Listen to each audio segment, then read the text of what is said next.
دنیا کا ظالم و وحشی ترین انسان ہلاکو خان اپنے گھوڑے پر شان سے بیٹھا ہوا تھا۔ چاروں طرف تاتاری افواج کی صفیں کھڑی تھیں۔ سب سے آگے ہلاکو خان کا گھوڑا تھا۔ ہلاکو خان کے سامنے قیدی مسلمانوں کی 3 صفیں کھڑی کی گئی تھیں، جن کو آج ہلاکو خان نے اپنے حکم پر قتل ہوتے دیکھنا تھا۔ پھر وہ ظالم بولا، ان کے سر قلم کر دو، اور جلاد نے لوگوں کے سر کاٹنے شروع کر دیے۔ پہلی صف میں ایک کی گردن گئی، دوسرے کی گردن گئی، تیسرے کی گردن کٹی۔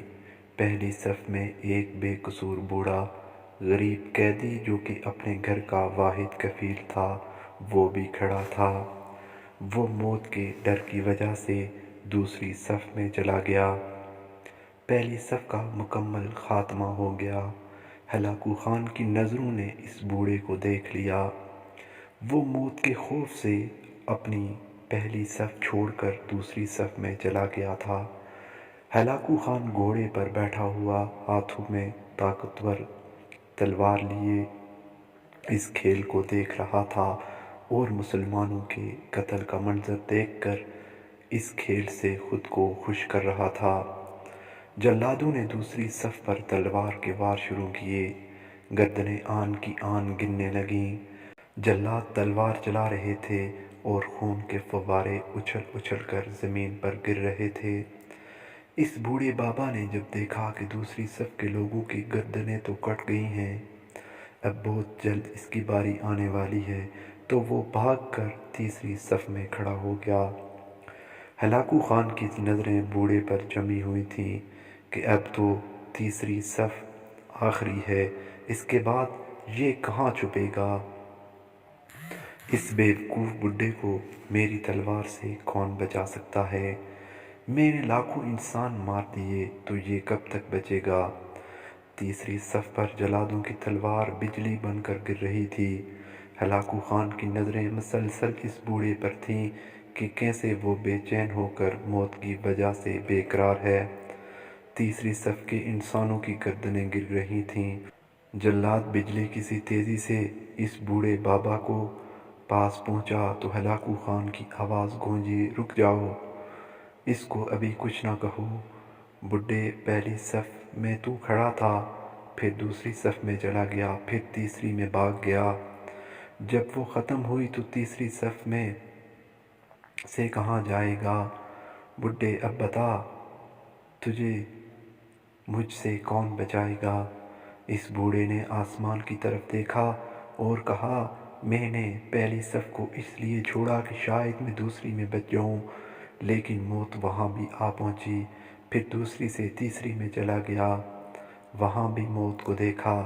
ہلاکو خان نے تلوار کو ہاتھ میں اچھالتے ہوئے کہا، بڈھے کیسی خام خیالی ہے تیری، کیسی بہکی بہکی باتیں کر رہا ہے، میری تلوار سے تجھے کون بچا سکتا ہے؟ بوڑھے مسلمان نے زمین و آسمان کی ہر چیز کے مالک ایک واحد لا شریک رب اللہ پر بے انتہا یقین کے ساتھ کہا، وہ اوپر والی ذات اگر چاہے تو کچھ بھی ہو سکتا ہے، اور اگر وہ چاہے تو مجھے تجھ سے بچا سکتا ہے۔ کیسے بچا سکتا ہے؟ ہلاکو خان نے اتنے تکبر میں آ کر کہا کہ اس کے ہاتھ سے تلوار گر گئی۔ وہ بہت چالاک اور ہوشیار تھا۔ ہلاکو خان نے تلوار جھک کر اٹھانے کی کوشش کی تو اس کا ایک پاؤں گھوڑے کی رکاب میں پھنس گیا۔ ہلاکو خان کا گھوڑا اتنا ڈر گیا کہ بھاگ نکلا۔ ہلاکو خان نے خود کو بچانے کی بہت کوشش کی لیکن نہ بچا سکا۔ لشکر بھی حرکت میں آ گیا لیکن گھوڑا اتنا طاقتور تھا کہ کسی کے قابو میں نہ آیا۔ وہ ہلاکو خان کو پتھروں میں گھسیٹ گھسیٹ کر بھاگتا رہا، یہاں تک کہ ہلاکو کا سر پتھر سے پٹک پٹک کر اس قدر لہو لہان ہو گیا کہ اس کی روح چند ہی منٹوں میں اپنے اس تکبر بھرے وجود کو چھوڑ کر جہنم رسید ہو گئی۔ لشکر نے جب بے انتہا کوششوں کے بعد بھی ہلاکو خان کے طاقتور گھوڑے کو قابو میں کیا تو اس وقت تک اس کا سر بہت برے طریقے سے کچلا جا چکا تھا۔ ہلاکو کا لشکر اس بوڑھے بزرگ سے اتنا خوفزدہ ہو گیا کہ وہ اسے چھوڑ کر چلے گئے اور بابا بڑے آرام و سکون سے پیدل ہی اپنے گھر کی طرف چل پڑا۔